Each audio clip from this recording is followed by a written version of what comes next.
ገድለ ቅዱስ አቡነ አብይ። አንድ አምላክ በሚሆን በአብና በወልድ በመንፈስ ቅዱስ አምነን በባህሪው ፍጸት በአኗኗሩ መለየት በሦስትነቱ መቀላቀል የሌለበት የእግዚአብሔር አብ ጸጋ የእግዚአብሔር ወልድ ቸርነት የእግዚአብሔር መንፈስ ቅዱስ አንድነት ገልጾልን በወርኃ ጥቅምት 25 ቀን የሚነበብ አስቀድሞ ትጉህና ምግባሩ የተትረፈረፈ የከበረ ጻድቁ አባት አባ ቡላ ተጋድሎ ያገኘነውን የአባ ቡላን መጽሐፈ ገድል ረድኤተ እግዚአብሔርን አጋዥ አድርገን መጽሐፍን እንጀምራለን። ቡላ ማለት አቢብ ማለት ነው። አቢብ ማለት የተወደደ ደግ ማለት ነው። የጻድቁ አቡነ አቢብ ወይም አባ ቡላ ጸሎቱና በረከቱ ከሁላችን ጋር ከሕዝበ ክርስቲያን ጋር ይሁን ዘወትር በየጊዜውና በየሰዓቱ ለዘላለሙ አሜን። ይህንን ገድል የምትሰሙ እናንተ ሕዝበ ክርስቲያን ሆይ ለእናንተ ሰላምታ ይገባል። የእግዚአብሔር አብ ጸጋ የጌታችን ኢየሱስ ክርስቶስ ቸርነቱ የእግዚአብሔር መንፈስ ቅዱስ አንድነት ከእናንተ ጋር ይሁን። አስቀድሞ እኛን ለማዳን አንድያ ልጁን ጌታችን ኢየሱስ ክርስቶስን ወደዚህ ዓለም የላከ ለቅዱሳን ሁሉ እግዚአብሔር አብን አመሰግነዋለሁ። የእግዚአብሔር ገናንነቱ ይበዛ ዘንድ የቅዱሳን ሁሉ ሃይማኖታቸው በዓለም ሁሉ ተሰምቷልና ቅዱስና ጻድቅ የመላእክት ወገን የሚሆን የዚህ መንፈሳዊ ቅዱስ አባታችን አባ ቡላ ስለ ታምራቱና ገድላቱ ምስክር ከሆኑለት ከደቀ መዛሙርቱ አንደበት የሰማነውን ድንቅ ሥራውንም በጥቂቱ እንነግራቸዋለን። ያደረገውን ሁሉ ጠንቅቀን እናውቅ ዘንድ ሳይቻለንም ነገር ግን በጥቂቱ አውቀን ከእግዚአብሔር ስርየት ልናገኝ ነው እንጂ። በሮም ንጉሥ መክሲሚያኖስ ዘመን በቤተ ክርስቲያን ሁሉ ስደት ሆነ። በጌታችን በመድኃኒታችን በኢየሱስ ክርስቶስ በሚያምኑ ክርስቲያን ላይ መከራ መጣ። መክሲሚያኖስም ሃይማኖትን የሚቃወም የሃይማኖት ጠላት ሆኗልና በክርስቶስ ያመነ ክርስቲያን ሁሉ ተይዞ መጥቶ ጽኑ የሥቃይ ፍርድ እንዲፈረድበት በወፍጮ እንዲፈጭ ወይም በእሳት ምድጃ ውስጥ እንዲጣል በጉንጮቹ ላይ ምስማር እንዲቸነከሩ ከመከራ ጽናት የተነሳ ክርስቲያናት የምስጋና ባለቤት ክርስቶስን እንዲክዱ እየከነዱ ሥጋውን በብረት እንዲቆራረጡት ወደ ግዛቱ ሁሉ መልእክትን ጽፎ ላከ። በዚህ ሥቃይም ሁላቸው ክርስቲያን ተሰቃዩ። የንጉሥ መልእክት ከግብፅ አውራጃ ደረሰ። በግብፅና በሮም መካከል ብዙ ጸብ ሆነ። ሮማውያንም ለጣዖቱ ለሰገዱ ሰዎች የማይጠቅማቸውን ወርቅና ብርን ብዙ ኃላፊ ጠፊ ልብስን ይሰጡ ነበረ። ነገር ግን ደም ይፈስ ጀመረ። ለጣዖት መስገድን እምቢ ብለው በጌታችንና መድኃኒታችን አምላካችን ኢየሱስ ክርስቶስ ያመኑ የሁላቸው ክርስቲያንን ደምም እንደ ውሃ እጅግ አፈሰሱ። የንዑድ ክቡር ጻድቁ አባታችን አቡነ አብይ ጸሎታቸው በረከታቸው ከእኛ ጋር ይሁን ለዘላለሙ አሜን። አንድ አምላክ በሚሆን በአብና በወልድ በመንፈስ ቅዱስም አምነን የአባታችን ሰማዕቱ ጻድቅ አቡነ አብይን ዘና ገድል እንሆን እናሰማለን። ልዩ ስሟ አማዳ በምትባል ሀገር በሉፊ አውራጃ በሮም ሀገር አንድ ጽኑ ክርስቲያን ነበረ። ይይዙት በፈለጉት ጊዜ በጌታችን ኢየሱስ ክርስቶስ ስም ከአንዱ ሀገር ወደ አንዱ ሀገር ተሰደደ። ይህ ሰው እግዚአብሔርን የሚፈራ ለሰው ሁሉ በጎን የሚያደርግ ለነዳይና ለምስኪናን ባልቴቶች እናት አባት ለሞቱባቸው ልጆች ምጽዋትን የሚሰጥ ደግ ሰው ነበር። የዚህ ደግ ሰው ስሙ አብርሃም ይሰኛል። የባልተቤቱም ስሟ ሐሪክ ነው። የስሟ ትርጓሜም በክርስቶስ የታመነች ማለት ነው።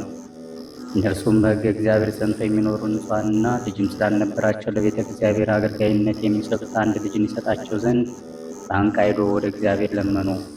ያን ጊዜ መልአከ እግዚአብሔር ለዚህ ደግ ሰው አብርሃም ተገልጾ ይህ ፍሬ ያንተ ነው፣ እርሱም ወደ እኔ የሚቀርብ እግዚአብሔርን የሚያስደስት ፍቃዱንም የሚፈጽም ያማረ መባ ነው ብሎ እጅግ መልካም ፍሬን በእጁ ሰጠው። ይህ ደግ ሰው አብርሃምን ከእንቅልፉ ተነስቶ ይህንን በሕልሙ የሰማውና ያየውን ነገር ሁሉ ለሚስቱ ሐሪክ ነገራት። እርሷም ታላቅ ደስታን ተደሰተች። ሁሉን የሚችል ልዑል እግዚአብሔርን በአንድነት አመሰገኑ። ሚስቱ ሐሪክም ጸነሰች። ይቺ ሚስቱ ሐሪክ በጸነሰች ጊዜም በቤታቸው አደባባይ ሁለንተናው መልካምና ታላቅ ዛፍ በቀለ። በቅጠሉም ላይ በዕብራይስጥ ቋንቋ የተጻፈ ጽሕፈትን አዩ። ጽሕፈቱም በጽዮን አድሮ የሚኖር የያዕቆብ ፈጣሪ ቅዱስ የእግዚአብሔር አገልጋይ ቡላ የሚል ነው። ይህንንም ባነበቡ ጊዜ ለዚህ ታምር እጅግ ፈጽመው አደነቁ። ከእነርሱ የሰሙም ሁሉ በባለቤት ማኅፀን ያለ ይህ ሕፃን የመንግሥተ ሰማያት መውረሻ ለእግዚአብሔርም የተለየ ቅዱስ ይሆናል አሉ። ከዚህ በኋላ ባለቤቱ መልከ መልካምና ከብርሃናት ይልቅ ፊቱ የሚያበራ ወንድ ልጅን ወለደች። እናቱና አባቱ ይህንን ባዩ ጊዜ ታላቅ ደስታን ተደስተው ለነዳያን ምጽዋትን ለአብያተ ክርስቲያናት የሚገባውን በወርቅና በብር ያጌጡ የንዋየ ቅድሳት አልባሳትን ሰጡ። ስሙንም ቡላ ብለው ሰየሙት። ትርጓሜውም እግዚአብሔር የተለየ ማለት ነው። ይህ የተባረከ ሕፃን ቡላ ተወልዶ ዓመት በሆነው ጊዜ በሮም አጠራር አብራር፣ በዕብራይስጥ ልብጥራ፣ በልሳነ ግዕዝ ወርሃ የካቲት በሚሰኝ ይኸውም እመቤታችን ቅድስት ድንግል ማርያም ከልጇ ወዳጇ የምሕረት ቃል ኪዳን በተቀበለችበት 16ኛው ዕለት ለሮማዊ ሊቀ ጳጳሳት በራእይ የተገለጠችለት። ይኸውም ሰው እግዚአብሔርን የሚፈራ ስለ ቀኖናና ስለ ሕግ በጌታችን ኢየሱስ ክርስቶስ ስም ሃይማኖትን በማስተማር ከንጉሡ የተነሳ ተሰዶ በባህር ዳርቻ ባለች አንዲት ቅድስት ቤተክርስቲያን ተሸሽጎ ይኖር ጀመረ። እመቤታችንም ለዚህ ሊቀ ጳጳስ ስሟ ሉፊ ወደሚባል አውራጃ ሄደህ የልጄ ወዳጄን ወዳጅ የሚሆን ስሙ አብርሃም የሚሰኘውን ሰው ፈልገህ በኪሩቤል ላይ አድሮ የሚኖር የሕያው አማኑኤል እናቱ መሻትንና ድካምን አይቻለሁ። ልጅ እንድሰጥ በእኔ ፊት ደክመህ እንደለመንከኝ ሰምቻለሁ። እነሆ ከእልፍ የሚበልጥ አንድ ልጅን ሰጥቻለሁ። በዚህ ዓለም አይወልድም፣ በወዲያኛው ዓለም ፍሬን የሚያፈራ ነው እንጂ እኔ እናት ሆነዋለሁ፣ እርሱም ልጅ ሆነኛል። ብዙ ድንቅ ሥራ በእጁ ይደረጋል። በቃሉ ትምህርትን ቤተ መቅደሴን ይሠራል። አንተና የእርሱን ዜና ለሰሙ ሁሉ ደስታ ይሆናል ብለህ ንገረው አለችው። እነሆ ያ ልጅ ከተወለደ ዓመቱ ነው። የሚፈልገውን ስጠው እንጂ አትከልክለው። ይህንን ኃላፊ ዓለምን ትቶ ልጅን ሊከተል ይፈልጋልና ብላ ይህንን ቃል ነግራው ተሰወረች። ሊቀ ጳጳሱም ከእንቅልፉ በነቃ ጊዜ ከሰማው ነገርና ካየው ራእይ የተነሳ እጅግ አደነቀ። ልቦናውን ፈጽሞ በደስታ ተሞልቶ የሮሚያን አገር እየጠየቀ ስሟ ሉኪ ወደምትሰኝ አውራጃ ሄዶ የአብርሃምን ቤት ጠየቀ። በዚያች ሀገር ውስጥም የሚኖሩ ክርስቲያኑ ነገሩት። ሰዎችም እርሱ ፍጹም ክርስቲያን ነውና ከቤቱ ወስደን እናደርሳለን ብለው ከአብርሃም ቤት እስኪያደርሱ ድረስ መንገዱን ይመሩት ጀመር። የንዑድ ክቡር ጻድቁ አባታችን አቡነ አብይ ጸሎታቸውና በረከታቸው ከእኛ ጋር ይሁን ዛሬም ዘወትርም ለዘላለሙ አሜን። አንድ አምላክ በሚሆን በአብና በወልድ በመንፈስ ቅዱስ ስም አምነን የአባታችን ሰማዕቱ ጻድቅ አቡነ አብይን ዜና ገድል እንሆን እናሰማለን። ገና ሳያደርሱት በመንገድ ሳለ መልአከ እግዚአብሔር የእመቤታችን ድንግል ማርያም መልእክት የልጁ አገልጋይ በሆነ ሰው ወደ አንተ ተልኳል። ከእርሱ የሰማ ሁሉ ሐሰት እንዳልሆነ እውነተኛ የምሥራች እንደሆነ ወቅ። እርሱ ሊቀ ጳጳሱ ለአንተ የሚነግር ሁሉ በጊዜው ፈጥኖ ይደረጋልና አለው። ከእንቅልፉ በነቃ ጊዜ ደግ አብርሃምም ለእግዚአብሔር መንፈስ ቅዱስ ደስ ተሰኝቶ ፍጹም ምስጋናን አመሰገነ። ራእዩ በደረሰ ጊዜ ምስክር እንድትሆነውም ለሚስቱ ሐረግ ብቻ ነገራት እንጂ ለሌላ ለማን አልነገረም። ሁለቱም እግዚአብሔርን እያመሰገኑ በሰርክ ሊቀ ጳጳሱ ከቤቱ ደረሰ። ደግ አብርሃምም ሊቀ ጳጳሱን ባየ ጊዜ እግዚአብሔር እንደላከው አውቆ ተነስቶም ሰገደ። እጅ ነስቶ ከእርሱ ቡራኬን ተቀበለ። እርሱ ግን እጁና እግሩን ፈጥኖ ሳመው። ጉልበቱንና መላ ሰውነቱንም ስሞ አባቴ ሆይ ወደ እኔ ትመጣ ዘንድ ወደማይገባ የኃጢአተኛ ቤት ስለምን መጣ? ከመልካም ሥራዎች አንዱስ እንኳ ያልሠራው ኃጢአተኛ ነኝና አለው። ከጳጳሱም ልጄ እንደዚህ አትበል፣ እኛ ሁላችን በደለኞች ነንና በአምላካችን ቸርነት ነው እንጂ በዚህ በወዲያኛውም ዓለም አንዲት ሰዓት ፈጽመን እንኖር ዘንድ አንችልም። ነገር ግን መጽሐፍ ለሚፈሩት ማዳኑ ቅርብ ነው እንዳለው የሚፈሩትን በቸርነቱና በምሕረቱ ይጠብቃቸዋል። ዳግመኛም እግዚአብሔር እንደሚፈሩት ፈቃዳቸውን ያደርግላቸዋል። እግዚአብሔርን የሚፈሩ ሰዎችም በረድኤቱ ተጠብቀው ይኖራሉ፣ እርሱም ይረዳቸዋል ይላል። የንጉሥ ዳዊት ልጅ ነቢይ ሰሎሞንም እግዚአብሔርን የሚፈራ ከመጀመሪያው ይልቅ መጨረሻው ያማረ ይሆናል ብሏል። እንደገናም ጥበብ የእግዚአብሔር ስጦታ ነው ብሎ የተናገረውም አለ። ጻድቃንንም ከመከራ ትሰውራቸዋለች፣ ወደ ፍቃዱን ትመራቸዋለች፣ ለዘላለም ታስደስታቸዋለች። ንጹሕ እግዚአብሔር ብቻ ነው። በጽድቁ እንዳይመካ መላእክትስ እንኳ ከእነርሱም በተመኩ ጊዜ ከሰማይ ወደ ምድር እንደወደቁ በሰውም ስለተመኩ በሕይወታቸው ሳሉ ወደ ሲኦል እንደወረዱ በእርሱ ፊት ንጹሐን እንዳልሆኑ ሰው ያስብ። አጥሰውም ተስፋ በመቁረጥ እኔን የሚያህል ኃጢአቴን በምን ሥራዬ እግዚአብሔር ይቅር ይለኛል ብሎ ከእግዚአብሔር ፊት እንደሸሸ ይወቅ። ይልቁንም ፈያታዊ ዘመንና ሐዋርያ ጳውሎስን በእስራኤል ላይ የነገሰ ምናሴን ወንጌልን ለመጻፍ ያበቃውን ቀራጩ ማቴዎስን የጌታ ነገር ሽቶ የቀባችውን ማርያምን ከኃጢአታቸው ተመልሰው የእግዚአብሔር ልጆች ጻድቃን የሚሰሩት መልካም ሥራን ለመስራትና ምስጋናቸውን ለማመስገን የበቁትን ያስባቸው። ደግሶ አብርሃምና ሊቀ ጳጳሱ ይህንን እየተነጋገሩ ወደ ቤት ገቡ። ሊቀ ጳጳሱን በእጁ አመልክቶ በመስቀሉ እየባረከ የእግዚአብሔር ሰላም በዚህ ቤት በውስጡ በሚያድሩም ሰዎች ላይ ይሁን አለ። የአብርሃም ባለቤት ሐሪክም ሊቀ ጳጳሱን አባቴ ሆይ ሁሉ የማገኝባት የእግዚአብሔር ሰላም ከአንተም ጋር ትሁን አለችው። ይህንንም ብላ ከእርሱ ተባረከች። ራሷንም ወደ መሬት ዝቅ አድርጋ እግሩን ሳመች። ሊቀ ጳጳሱም እንደ ልማዱ እያማተበ ሰላም እግዚአብሔር ከአንቺ ጋር ይሁን አላት። ይህም ሊቀ ጳጳሳት ከከሃዲው ንጉሥ መክስሚያኖስ ዘንድ ከተሰደደ ጀምሮ በየቀኑ መልአከ እግዚአብሔር ከሰማይ ጣዕሙ እንደ ማር የሆነ የጣፈጠ መልኩም ጻዕዳ ኅብስትን ያወርድለት፣ በአፉም ውስጥም ፍጹም ምስጢር ይሆንለት ነበረ። በዚያች ጊዜ ሊቀ ጳጳሱ ወደ ቤት ሲገባ እንደተለመደው መልአከ እግዚአብሔር ኅብስቱንና ጽዋውን አወረደለት። ከዚህም ምስጢር ለደግ አብርሃምና ለሚስቱ ደግ ሐሪክ አቀበላቸው። የተወለደውን ሕፃን ያመጡት ዘንድ አዘዘ። ያን ጊዜም ልጁ በተወለደ ጊዜ ከበቀለ ዛፍ የጣፈጠ ውሃ መንጭቶ ፈሰሰ። በዛፉ ስርም በወዲህም በወዲያም ባህር ሆነ። ሊቀ ጳጳሱም ሕፃኑን በእጁ ይዞ ከዛፉ በታች በመነጨ ውሃ በአብና በወልድ በመንፈስ ቅዱስም አጥምቆ ስሙን ቡላ ብሎ ሰየመው።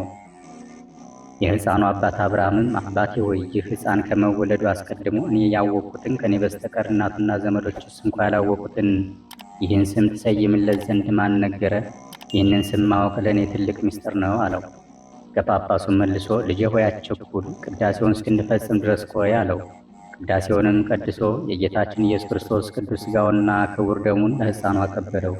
በዚህን ጊዜ ንጹሕና መዓዛው ያማረ ቅባት ከመሃል ራሱ ላይ ጀምሮ በደረቱና በመላው ሰውነቱ ላይ ፈሰሰ። ከሽቱ ይልቅ እጅግ መዓዛው ያማረ ሆነ። ቀድመው የሚያውቁት ሰዎች ሁሉ እያሸተቱ አርንቀው አብርሃም ወደ አንተ የመጣውን ንገረን አሉ። እርሱም የሆነውን ሁሉና ልጁ ሳይወለድም አስቀድሞ እመቤታችን እንዳበሰረችው ነገራቸው። እነርሱም ይህንን ሁሉ ሰምተው ምስጋና የሚገባው እግዚአብሔርን አመሰገኑ። እመቤታችን ድንግል ማርያምንም አከበሩ። ያን ጊዜ የሕፃኑ አባት ደግ አብርሃም ወደ ሊቀ ጳጳሱ ቀርቦ አባቴ ሆይ ወደ እኔ ምን አመጣ? አስቀድሜ አንተን ልጠይቅ በፈለግኩ ጊዜ አሁን አይደለም ቅዳሴ እስኪፈጸም ዝም በል ስላልከኝ ታግሼ ቆየው፣ አሁን ንገረኝ አለው። ሊቀ ጳጳሱን መልሶ እውነት ነው፣ ቁርባን እስኪፈጸም ድረስ በተመስጦ ነበርኩ። በዚያም እግዚአብሔር ብዙ ምስጢርን አሳየኝ። ሳይገባኝ የመድኃኒታችን እናቱ በግልጥ ለእኔ የገለጠችልኝን ታምሯን እነግርሃለሁ። ስለዚህ ለማይገባኝ ለእኔ ድንቅ ስራዋን አሳየች ብሎ ስለዚህ የተባረከ ሕፃን እንዳበሰረችውና ቃል በቃል ፈጽማ እንዳነጋገረችው ሁሉን አስረዳው። ደግ አባት አብርሃምን መልሶ ለሊቀ ጳጳሱ እውነት ተናግረሃል። አንተ ወደ እኔ ከመምጣት አስቀድሞ ቅዱስ መልአክን በፊቴ ቆሞ አይቼ መልካም የምስራች እውነት እንድትነግረኝ ምስክርም ልትሆነኝ እንደምትመጣ አሁን ላንተ ነገርኩ እንጂ ለማንም አልነገርኩም አለው። አመፀኛ ከሃዲ ንጉሥ መክስሚያኖስ የጌታችን የመድኃኒታችን የኢየሱስ ክርስቶስን ስም ያስክዳቸው ላቆመው ጣዖትን ያሰግዳቸው ዘንድ መስሎት በክርስቲያን ላይ መከራን አጸናባቸው። ከጳጳሱም በሃይማኖት በመጽናት ሃይማኖትና እግዚአብሔር መፍራትን እያስተማራቸው በደግ ሰው አብርሃም ቤት ለ30 ዓመታት ቆየ። ጌታችን በቅዱስ ወንጌሉ እኔን እንዳሳደዱ እናንተንም ያሳዷቸዋል፣ የኔን ቃል ቢያከብሩ የእናንተን ቃል ባከበሩ ነበር። ንጉሡና መኳንንቶችን አትፍሩ፣ እግዚአብሔርን ፍሩ፣ በጎ ሥራ ስሩ ብሎ መክሯቸው ለመሄድ ፊቱን መለስ አደረገ። የአብርሃም ባልተቤት ታሪክም ከእርሱ ተባርካ አባቴ ሆይ በእጅ የሚደረገውን ብዙ ድንቅ ሥራ አይተናል። ሰይጣን በእጁ ሊያጠፋን ይፈልጋልና ከዚህ ወንጀለኛ ንጉሥ መክስሚያኖስ ሠራዊት እንድን ዘንድ እኛ ጸልይልን አለችው።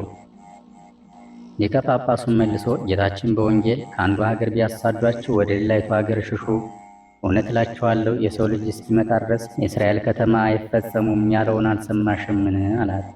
እነሆ አትፍሬ፣ አባቶቻችንን ቀን በደመና ሌሊት በብርሃን የጋረደ አምላካችን ከእኛና ከሚፈሩት የራቀ እንዳልሆነ ሰዎች ሁሉ ሊያውቁ ዘንድ ከዚህ ከሃዲ መክስሚያኖስ እጅ እርሱ እኛን ያድነናል ይሰውረናልና አይዞሽ አትፍሪ አላት።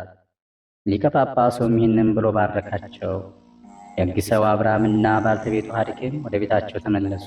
ሊቀ ጳጳሳቱም ቀድሞ ወደ ነበረበት ተመልሶ ሄደ። ንጉሡም በሚገዛው አውራጃ ሁሉ ለዜውስና የጣዖታት እናት ለሆነች አርዳሚስ ያልሰገደ ሰው በልዩ ልዩ መከራ ይቀጣል፣ ቤቱም ይዘረፋል፣ ሀብት ንብረቱም ይወረሳል፣ እርሱንም በእሳት ያቃጥሉታል፣ እኔ እንደፈቀድኩ ይሰቃያል ብሎ አዋጅን አስነገረ። ይህንን የሰሙ ምዕመናንና ካህናት ታወቁ። ከአንዱ ወደ ሌላ ሀገር ተሰዶ የተሸሸገ አለ፣ ሰማዕትነትን ለመቀበል ወደ ስቃይ ቦታ ሄደ አለ። በእንዲህ ያለ ሥራ ክርስቲያን ሁሉ ከአንዱ ወደ አንዱ ሀገር ተሰደው ወደ ፋርስ ሀገር ደረሱ። ሕፃኑም ገና 1 ዓመት ሳይሆነው አሐዱ አብ ቅዱስ፣ አሐዱ ወልድ ቅዱስ፣ አሐዱ ውእቱ መንፈስ ቅዱስ ብሎ አመሰገነ። እንዲህ ሲያመሰግን አባቱ ደግ ሰው አብርሃምና ደግ እናቱ ሐሪክም እንዲህ ብሎ እግዚአብሔርን ሲያመሰግን ሰምተው እነርሱም እግዚአብሔርን አመሰገኑ። አባቱ ደግ ሰው አብርሃምን በምድር ሁሉ ያላችሁ ለእግዚአብሔር እልልታን አቅርቡ፣ ለስሙም ዘምሩ፣ ለጌትነቱ ምስጋና አቅርቡ። እግዚአብሔርን ሥራ ብዙ ሲሆን ጠላቶች ዋሹብህ እንጂ ሥራስ ድንቅ ነው በሉት። ምድር በመላዋ ትሰግድልሃለች፣ ለአንተም ትገዛልሃለች። እግዚአብሔርን ሥራ ታየው ዘንድ ነው። ምክሩ ከሰው ልጆች ሁሉ ይልቅ ልዩ ነው። ባሕርን የብስ የሚያደርጋት በፈሳሹ በእግር ይሄዳሉ፣ በዚያም በአንድነት ደስ ይለናል። በኃይሉ ለዘላለም የሚገዛ እርሱ ዓይኖች ወደ አሕዛብ ይመለከታሉ። አዋቆች ራሳችሁን አታስተብዩ፣ አሕዛብ ፈጣሪያችንን አመስግኑት። የምስጋናውን ቃል አድምጡ። ነፍሴን በሕይወት የሚያኖራት እርሱ ነው። ለእግሮች መታወክን አይሰጣቸውም። አቤቱ መረመርከን፣ ብርንም እንደሚፈትኑት ፈተንከን። ወደ ወጥመድም አገባህን፣ በፊታችንም መከራ መጣህብን፣ በላያችንም ጠላቶቻችን አሰለጠንክብን። ነገር ግን በእሳትና ውሃ መሃል አሳልፈ ወደ ዕረፍት አድርሰኸናልና መባዬን ይዤ ወደ ቤት እገባለሁ። በቸገረኝ ጊዜ በከንፈሬ ተናግሬ በአንደበቴ የተሳልኩትን ስለቴን እሰጣለሁ። ነውር የሌለበትን መሥዋዕትንና ዕጣንን ከጊደሮች ጋር ላንተ አቀርብልሃለሁ። ላሞችና ፍየሎችንም እሰዋልሃለሁ። እግዚአብሔርን የምትፈሩ ሆይ ለነፍሴ ያደረገላትን በአፌ ወደ እርሱ የጮኽኩትን በአንደበቴ ያመሰገንኩትን ነግራችሁ ዘንድ ነው። ስሙኝ። በልቦናዬ ዓመፃን ቢያይማ እግዚአብሔር ባልሰማኝም ነበር። ነገር ግን እግዚአብሔር ሰማኝ፣ የልመናዬንም ቃል አደመጠ። ልመናዬን ቸል ያላለኝ እግዚአብሔር ይመስገን። ይቅርታውን ከኔ ዘንድ አላራቀምና እያለ ይህንንና ያስለመዳቸውን ሌሎችንም ጸሎት ጸለየ። የንዑድ ክቡር ጻድቁ አባታችን አቡነ አቢብ ጸሎታቸውና በረከታቸው ከእኛ ጋር ይሁን ዛሬም ዘወትርም ለዘላለሙ አሜን። አንድ አምላክ በሚሆን በአብና በወልድ በመንፈስ ቅዱስ ስም አምነን የአባታችን ሰማዕቱ ጻድቅ አቡነ አቢብን ዜና ገድል ነው እናሰማለን። ይህ የተባረከ ሕፃን ቡላም 5 ዓመት በሆነው ጊዜ ሰማዕትነትን ከሚቀበሉ ሰዎች ጋር ስቃይን ይቀበል ዘንድ ወደደ። በፍርድ የሚሰዉትን የሚያያቸው ዘንድ ወደ ስቃይ ቦታ ሄደ። ክርስቲያን ሲሰቃዩ ባየ ጊዜም የእግዚአብሔር አገልጋይ ነኝ፣ ወደ እናንተ የመጣሁት ለንጉሥ ኢየሱስ ክርስቶስ ከእናንተ ወገን ምርኮ ልወስድለት መጥቻለሁ። ምን ትላላችሁ? ይልቅስ ፈጥናችሁ የፈለጋችሁትን ፍረዱብኝ ሲል ድምፁን ከፍ አድርጎ ተናገረ። ንጉሡም ይህ የተባረከ ሕፃን ቡላ ይህን ሲል በሰማ ጊዜ ተቆጥቶ ፊቱን አጠቆረ፣ ራሱንም ነቀነቀ። የማን ልጅ ነው ብሎ ቢጠይቅ የክርስቲያኑ አገረ ገዥ የነበረ ልጅ ነው አሉት። እርሱም ወደ እኔ አምጡት አለ። ንጉሡም የዚህን የተባረከ ሕፃን ቡላ ደም ግባቱና የመልኩን ማማር በእርሱ ላይ ያለውን ልዩ ሞገስን ባየ ጊዜ ንጉሡ አዝኖ ወደ ወደደበት ይሂድ ተዉት አለ። ወታደሮቹ ግን በሰማዕትነት ለመሞት እንደ ጨከነ አይተው እጅግ አደነቁ። ከሮሜ ሰዎች ክደው የነበሩ ብዙዎች አምነው በአንዲት ቀን በንጉሡ አደባባይ ሰማዕትነትን የተቀበሉ ቁጥራቸው 1740 ወንዶች ከሴቶችም 320 ናቸው። ሌሎችም ብዙዎች ትምህርቱና ዝናውን በመስማት ነፍሳቸውን ለእግዚአብሔር ሰጥተው በሰማዕትነት የሞቱ አሉ። ከአንዱ ወደ አንዱ አገር የተሰደዱም አሉ። የንጉሡ መልእክት በየአገሩ ሁሉ ለጣዖት ይሰግዱ ዘንድ ደርሷልና በመፍራትና ወርቅና ብርን በመውደድ ኃላፊና ጠፊውን ዓለም ለዘላለም እንደሚኖር አድርገው ከንቱ ጣዖትን የተከተሉም አሉ።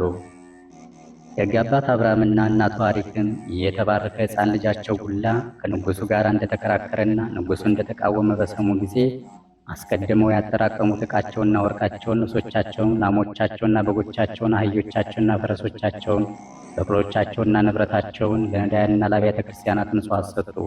ወንዶችና ሴቶች አገልጋዮቻቸውን ንብረት በመስጠት ነፃ ወጧቸው። በመንገድ ለስንቅ ከሚሆን በስተቀር ሌላ በእጃቸው ያስቀሩት ገንዘብ አልነበረም። ይህ የተባረከ ሕፃን ልጃቸው ቡላን ይዘው ከሮሜ የ8 ቀን መንገድ ያህል የራቀች ማጥራ ከምትባል አገር ዘንድ ደረሱ።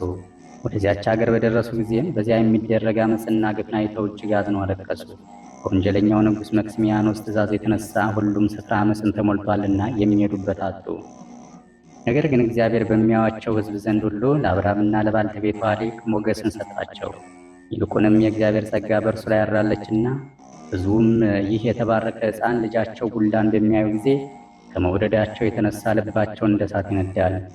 ከዚያም ወደ ባህር ዳርቻ ሄዱ። ወደሚፈልጉበት ቦታም የሚሄድ መርከብን አገኙ። መርከቢቱም ከተርሴስ ወደሚርቅ የግብፅ ድንበር ሱር ድረስ ትሄድ ነበር። የእግዚአብሔር አገልጋዮችም ወደዚያች መርከብ ሄደው ተሳፈሩ። ባለመርከቡም ከእነርሱ የመርከብ ዋጋ ገንዘብን አልተቀበለም፣ ባለመርከብን የተመሰለው ጌታችን ኢየሱስ ክርስቶስ ነውና።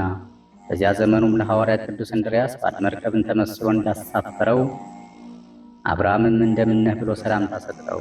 ጌታችንና መድኃኒታችን አምላካችን ኢየሱስ ክርስቶስን መልሶ እንደምናችሁ ሰላምም ከእናንተ ጋር ይሁን አለው። የእግዚአብሔርን ምስጋና እየተነጋገሩ በመርከብ ውስጥ ተቀመጡ።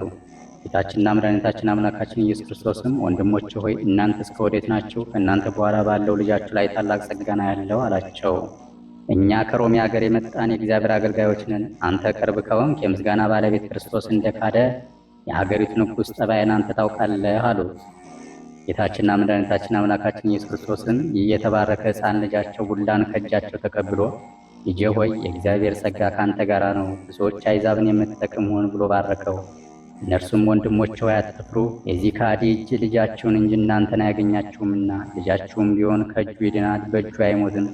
ሊሞትም ያመነበት አምላኩ ያስነሳዋል። ነገር ግን የእግዚአብሔር ጸጋ ከእናንተ ጋር ስላለ እርሱ የሚያነጋግራችሁ መርቶ እናንተ ወደምትፈልጉበት መልካም ሀገር ያደርሳችኋል አላቸው።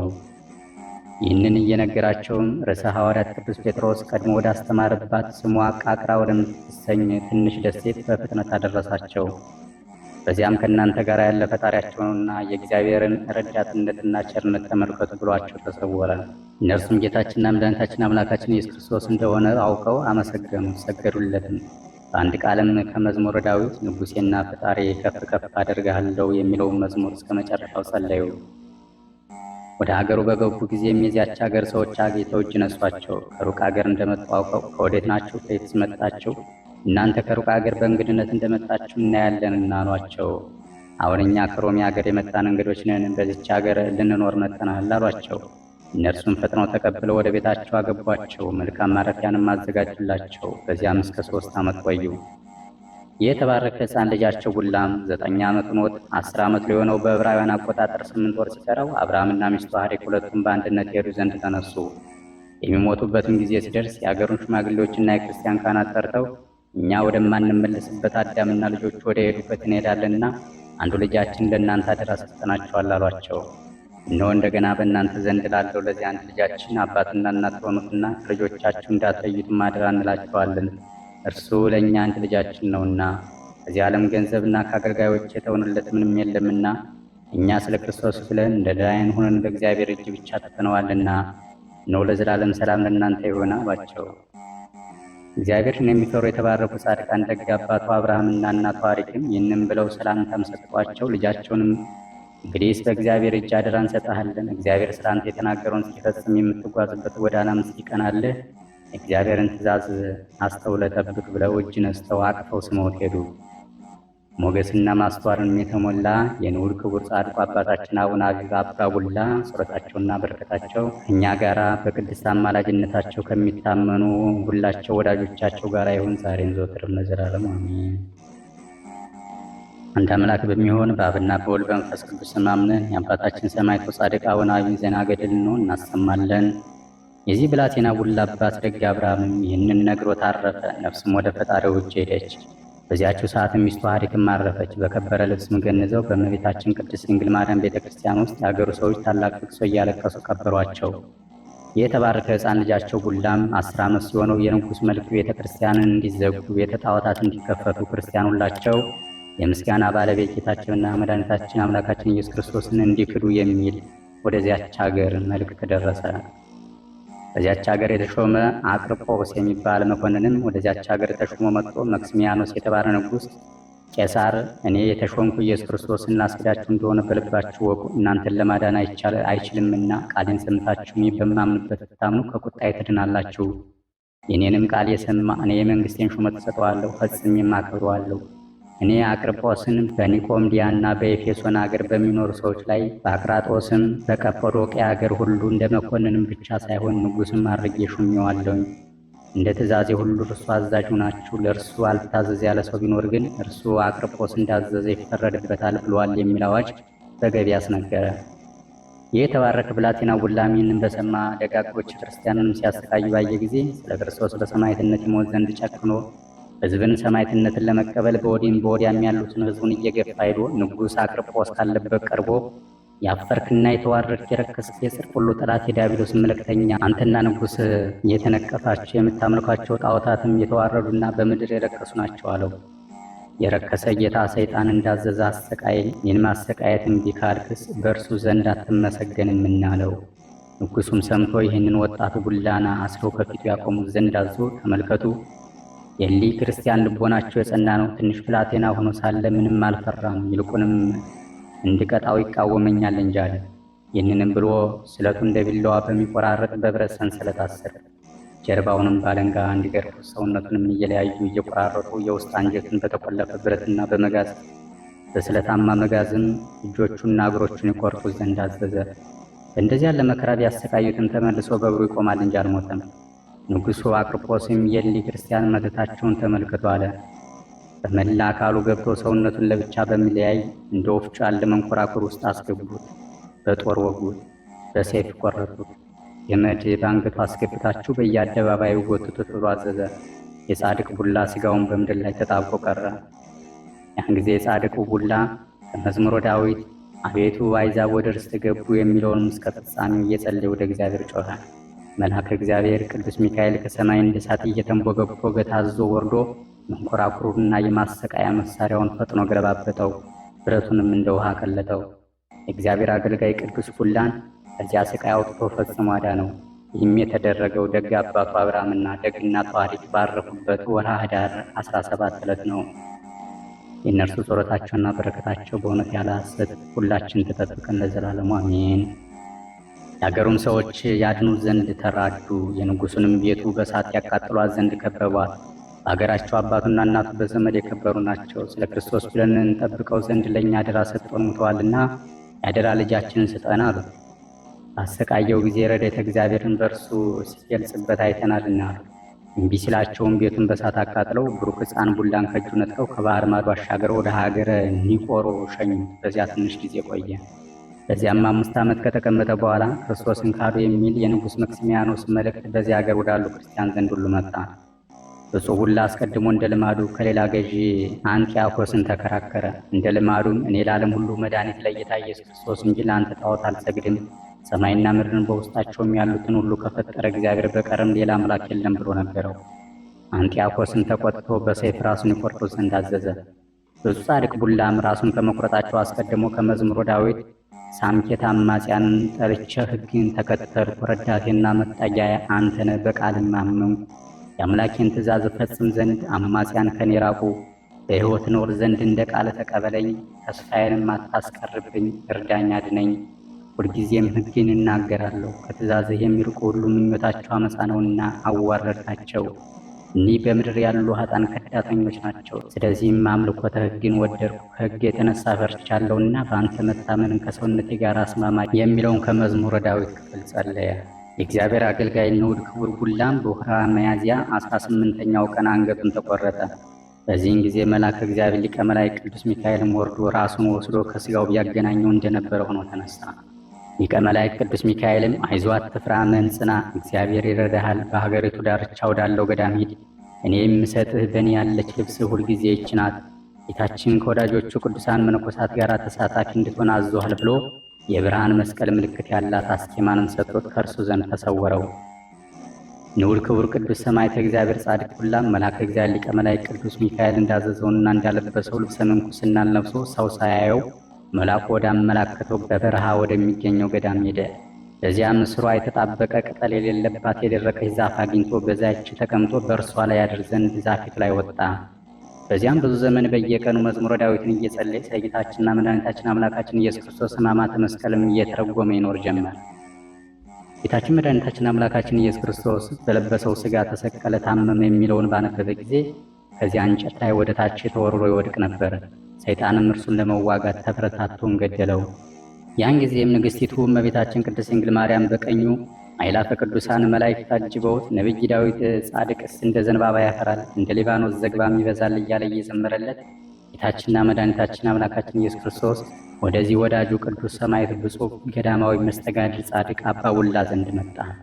ወዳጁ ቅዱስ ሰማዕት ብፁዕ ገዳማዊ መስተጋድል ጻድቅ አባ ቡላንም ከሞት አስነስቶ በሰረገላ ብርሃን ላይ አስቀምጦ ከእንግዲህ ወዲህ ስምህ ቡላ ብቻ ይሁን፣ ሁለተኛው ስምህ አቢብ ይሁን እንጂ በዚህች ገዳም የብዙዎች አባት ትሆናለህና ከገዳሙ መነኮሳት ሁሉ ስምህ እጅግ የገነነ ይሆናል ብሎ የምስራች ነግሮት ጌታችንና መድኃኒታችን አምላካችን ኢየሱስ ክርስቶስ ከእርሱ ተሰውሮ በክብርና በምስጋና ወደ ሰማይ አረገ።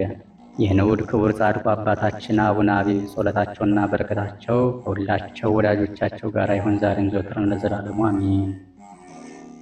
እንደ አምላክ በሚሆን በአብና በወልድ በመንፈስ ቅዱስ ስም አምነን የአባታችን ሰማዕቱ ጻድቅ አቡነ አቢብን ዜና ገድል እንሆ እናሰማለን። ንዑድ ክቡር ጻድቁ አባታችን አቡነ አቢብ ወይም አባ ቡላ ግን ከቀድሞ ይልቅ ፈጽሞ የክርስቶስን ፍቅር አበዛ። በየቀኑ የጌታን ስቅለት እያሰበ እንደ ቀድሞ ፊቱን ይጸፋ፣ ስጋውንም እየበሳ 700 ጊዜ ጀርባውን ይገርፍ ነበር። በእንደዚህ ያለ ስቃይ 7 ጊዜ ሞተ። ጌታችንና መድኃኒታችን አምላካችን ኢየሱስ ክርስቶስ መጥቶ አስነስቶ ወዳጄ አቢብ ሆይ በዓለም ሁሉ ያለውን ስቃይ ለብቻ ታድርጋለህን? እንደዚህ ሰውነትን ታሰቃያለህን? አለው። ንዑድ ክቡር ጻድቅ ቅዱስ አቡነ አቢብ አቤቱ ጌታዬ በአንተ ዘንድ ባለሟልነትን ካገኘው በየበዓላትና በእሑድ ሰንበት ከድንግል በሥጋ የተወለድክበት ራእየ ልደት ይገለጥልኝ። በሌሎች ዕለታት በአይሁድ ዘንድ ተይዘ መታሰር፣ በእነርሱ ዘንድ መሰደብና የረከሰ ምራቅ በፊት ላይ መጥፋታቸው፣ እንደገረፉ በመስቀል ላይ ቸንክረው እንደሰቀሉና እንደተሳለቁብህ፣ ጻድቃን ዮሴፍና ኒቆዲሞስ እንደገነዙ በማለቅስበት ዕለት ይህንን አስቤ እንዳለቅስ ይህ ሁሉ ይገለጥልኝ። ከዚህ ዓለም ድካም በምታሳርፈኝ በረፍቴ ቀን በሦስተኛው ቀን የተነሳህበት ትንሣኤህን በታላቅ ክብርና ምስጋና ወደ ሰማይ ማድረግህ ከወገኖች እሳት ላይ ይገለጥልኝ አለው። ጌታችንና መድኃኒታችን አምላካችን ኢየሱስ ክርስቶስን ይሁን ብሎ ከእርሱ ተሰወረ። ንዑድ ክቡር ጻድቅ ቅዱስ አቡነ አቢብ 7 ጊዜ በየሰዓቱ ጸሎትን መጸለይ ጀመረ። ምንም አያስታጉልም። ባለ ዘመኑ ሁሉ በጸሎት ተወስኖ ለሽፋሽፍቶቹ ረፍትን ለዓይኖቹም እንቅልፍን ሳይሰጥ ኖረ። ጌታችን ኢየሱስ ክርስቶስን በእንደዚህ ያለ ግብር እያገለገለ 44 ዓመታትን ኖረ። ከ44 ዓመታትም በኋላ በብዙ መከራ በአጋንንት ተፈተነ። በአንዲት ዕለትም በባሕር የሚኖሩ ክፎች አጋንንት ከበው በድንጋይ ላይ ወርውረውት እጅግ ታመመ። መልአከ እግዚአብሔር ሊቀ መላእክት ቅዱስ ሚካኤል መጥቶ ከበሽታው ሳይፈወሰው ፈጥኖ ዳነ። ሁልጊዜ በቀንና በሌሊት በጾምና በጸሎት ተግቶ ኖረ። እንደገና በአንዲት ዕለትም የጌታችን ኢየሱስ ክርስቶስ መከራን አስቦ በራሱ ላይ 22 ዓመት ከ7 ወር ወድቆ ኖረ። ናላውን ፈሶ አለቀ። በመታጠቂያው ላይም እንደ ወስፌ የሾሉ ብረቶች አድርጎ በሰውነቱ ይቸነክራቸው ነበር። ከዕለታት አንድ ቀን ለእኛ ብሎ የተሰቀለውን ጌታችን ኢየሱስ ክርስቶስን ቀድሞ በኢየሩሳሌም እንደተሰቀለ አይቶ ሰይፍ ተክሎ በዚያ ሰይፍ ላይ ወድቆ ሞተ። በዚያን ጊዜ ወላዲተ አምላክ እመቤታችን ቅድስት ድንግል ማርያም ቅዱሳን መላእክትን አስከትላ መጣ። ይኸውም አቢብ የተሰኘ ቅዱስ ቁላ ካለበት ደርሳ ሰላምታ ሰጠችው። ያን ጊዜ ሥጋው ተነስቶ የዓለም ንግሥት ሆይ ለአንቺ ሰላምታ ይገባል፣ የልጅሽ ሰላምም በአንቺ ከሚያምኑ ሰዎች ጋር ይሆን አላት። እርሷም እጇን በቅዱስ አቡነ አቢብ ሥጋ ላይ ጭና በመናገር ከአቤል አካል ስለ ልጄ ብለህ ስለተወደደ ልጄ ሙታልና በልጄ ወዳጅ ኃይል ተነስ፣ እርሱ ያነሳሃል አለች። ንዑድ ክቡር ጻድቅ ቅዱስ አቡነ አቢብ በዚያ ጊዜ ተነስቶ በቁሞ ምሕረትን ለምታሰጥ እመቤታችን ቅድስት ድንግል ማርያምን አመሰገናት። ሁላቸው ቅዱሳን ጻድቃን በገድላቸው የምታጸናቸው እመቤታችን ከእርሱ ተሰውራ ወደ ሰማይ አረገች። እንዲህም ባለ ትጋት በጎኑም ሳይተኛ 97 ዓመት ኖረ። ዘመኑን ፈጽሞ ከዚህ ዓለም በሚለይበት ጊዜ ጌታችንና መድኃኒታችን አምላካችን ኢየሱስ ክርስቶስ የተለያዩ የዕንቁ አክሊላትንና ኅብሩ የብርሃን የሆነ የብርሃን ልብስ በእጁ ይዞ ታየው። ወዳጄ አቢብ ሆይ በዚህ ዓለም የተጋደልከው ተጋድሎ ይበቃል፣ እኔም በሚመጣው ዓለም ከብርሃን እጅግ አበዛልሃለሁ አለው። አሁንም የምትፈልገውን ሁሉ ለምነኝ፣ መልካሙን ነገር ሁሉ እንድሰጥ አንተ በዚህ ዓለም እንዳከበርከኝ ስለ እኔም ብዙ ስለተጋደልክ እኔም በሚመጣው ዓለም በመንግሥተ ሰማያት በቅዱሳን ሁሉ እጅግ ክብርን አበዛዋለሁ። ቅዱስ ጳውሎስ ስለ እኔ በሚያስተምርበት ጊዜ ከክርስቶስ ፍቅር የሚለይ ማን ነው? ሕማም ነውን? ችግር ነውን? ስደት ነውን? ረሃብ ነውን? መጽሐፍም ዘወትር ስለ አንተ ይገሉናል፣ እንደሚታረዱ በጎች ሆን እንዳለ ስለ እኔ ጠላት እንድል ነስተው የወደዱኝን እስከ ሞት መከራ በስሜ የተቀበሉትን በሰማያዊ አባቴ ፊት በሰው ልቦና ያልታሰበ ዓይን ያላየው ጆሮ ያልሰማውን ዓለም ሳይፈጠር አስቀድሜ ያዘጋጀሁላችሁን አብ በሥልጣኑ የሠራውን መንግሥተ ሰማያትን ተወርሱ ዘንድ ኑ እላችኋለሁ። ወዳጄ አቢብ ሆይ ዛሬ በእኔ ደስ ይበልህ፣ መሻትን ሰምቼ ያላሰብከውንም እጨምርልሃለሁና አምላክ አቡነ አቢብ ብሎ በአንተ ስም ወደ እኔ የሚጸልይ ሰው በጥቡ ልቦናም ስምን የጠራ ክርስቲያንም ቢሆን አረማዊም ቢሆን መልሼ ለንስሐ አብቅቼ የዘላለም መንግሥቴን አወርሰዋለሁ። ለክርስቲያን ወገን ዝክርን የዘከረና ቤተ ክርስቲያን እየሄደ ችግራቸውን እንደ ችሎታው ጠይቆ የሚረዳ ወይም በስም እንግዳ የሚቀበል ለነዳይንና ለምስኪን የሚራራ በበዓል ቀን ምሕረትን ያደረገላቸውና ያበላቸውን የተራቡትን ያጠገባቸው የተራቆቱትን ያለበሰ የተጠማውን ያጠጣ ያዘነውን እንደሚገባ በአንተ ስም ያረጋጋ እንደተቻለው ያደረገለት ሰው እኔ በማደሪያ ኢየሩሳሌም ስማቸው ከተጻፈው ከቅዱሳን ጋር አደምረዋለሁ። በአገሬ ኢየሩሳሌም ለዘላለም በደስታ ይኖራል አለው። የዚያም ሰው ልጅ ዝክርን ቢዘክር ባህልን ቢያከብር በሚቻለው በስም ቢመጸውት በመንግሥተ ሰማያት ኃጢአቱን ይቅር እለዋለሁ። ልጁንም የልጅ ልጁንም እስከ 10 ትውልድ ለአንተ አስራት አድርጌ እሰጥሃለሁ። ኃጢአታቸውንም ይቅር ብዬ የዘላለም ሕይወትን አወርሳቸዋለሁ። ያልተጠመቁ የአረመኔ ልጆች ቢሆኑ በስም ቢማጸኑ ባህልን ቢያከብሩ ወደ እኔ የሚታደርሰውን ጎዳና እመራቸዋለሁ። ከገነት በምታፈሰው በሕይወቷ አረካቸዋለሁ። የኃጢአታቸውን ስርየት እሰጣቸዋለሁ።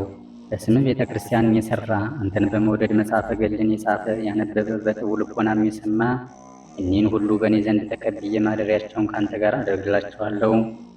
አንደበቴ የወጣው ቃል ኪዳኔን እንደማላስቀርብህ በቅድስናዬ በራሴ ምዬልሃለሁ። ወዳጄ አቢብን እንዳልዋሽ የተናገርኩት ለዘላለም ቃል ኪዳን ይሁንለት ብዬ ማልኩልህ።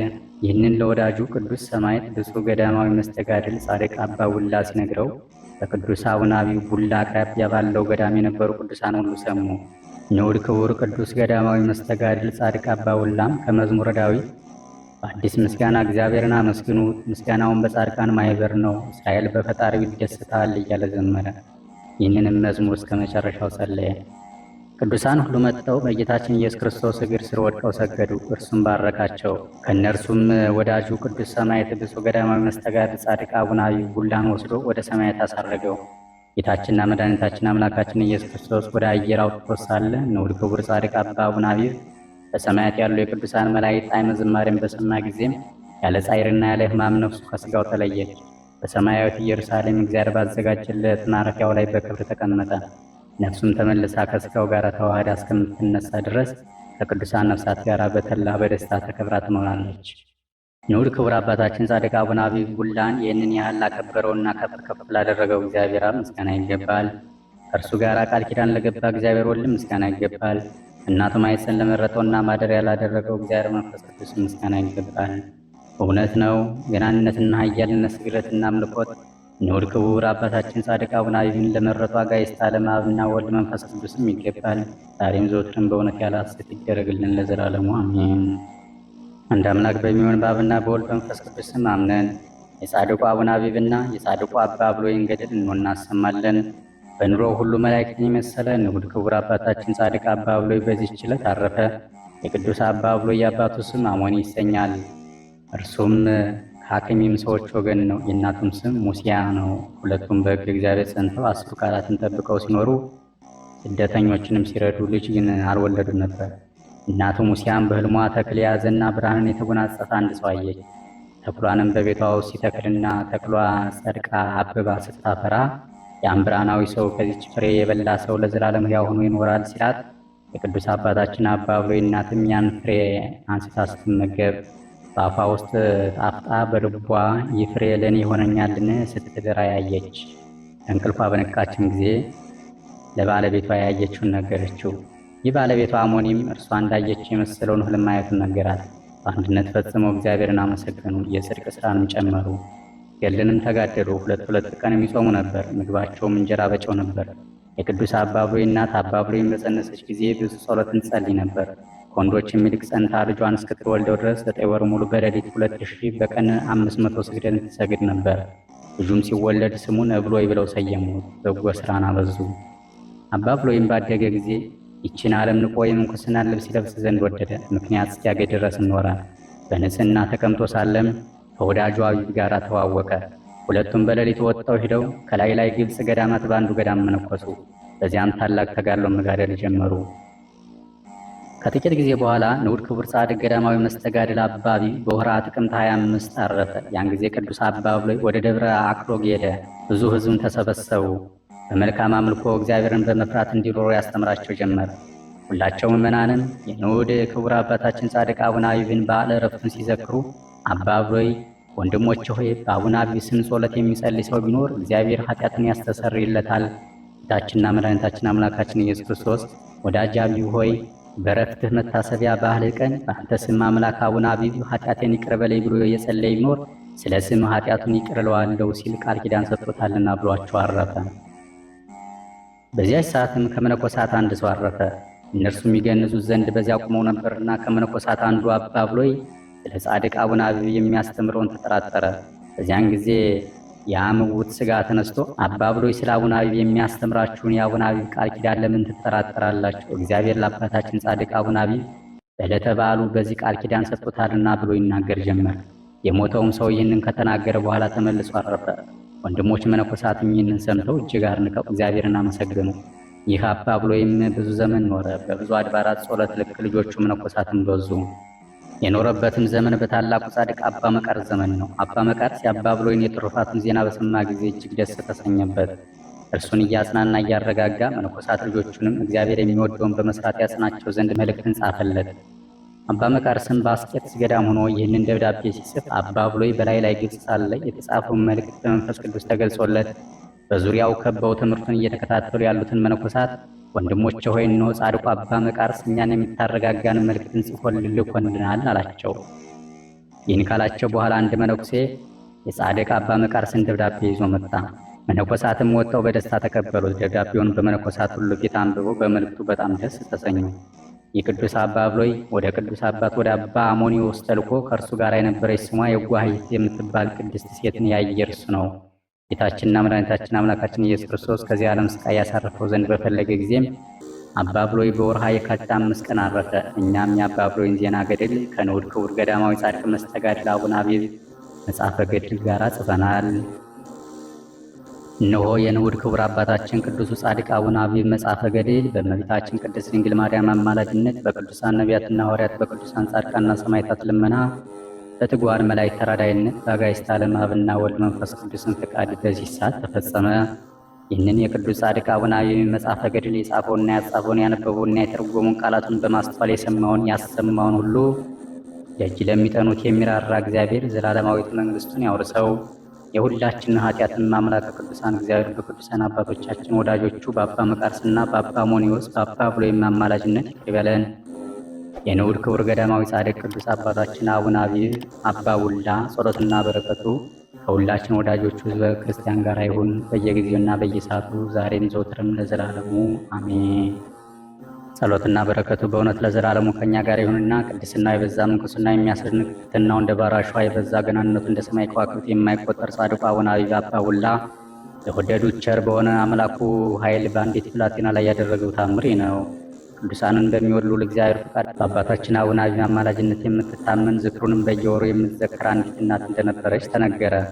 ይቺ ሴትም ዓይኖቿ ማየት የተሳናቸው ልጅ ነበራት። ዘወትር ወደ እግዚአብሔር በልመና እያለቀሰች አቤቱ አምላኬ ሆይ ልጄን ማርልኝ እያለች ስትማጸን ሳለ የቅዱሳን አምላክ እግዚአብሔር በወዳጁ ጻድቅ አቡነ አቢብ ላይ አድሮ የሚሰራውን ድንቅ ነገር ሰማች።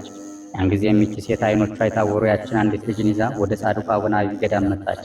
አንዱ ሰባ የሚያህል በጾም በጸሎት ተወስና ጻድቅ አባታችን አቡነ አቢብን እየተማጸነች ቆየች። በሰባተኛው ቀንም ቃጭልታ በተሰኘ የተቀደሰ የጻድቁ አቡነ አቢብ ገዳም ጸበል በካህናት እጅ አስጠምቃ እምነቱን በቀባቻት ጊዜ በተወደደ የከበረ ገዳማዊ ጻድቅ አቡነ አቢብ ምልጃ የልጇ ዓይን በራላት።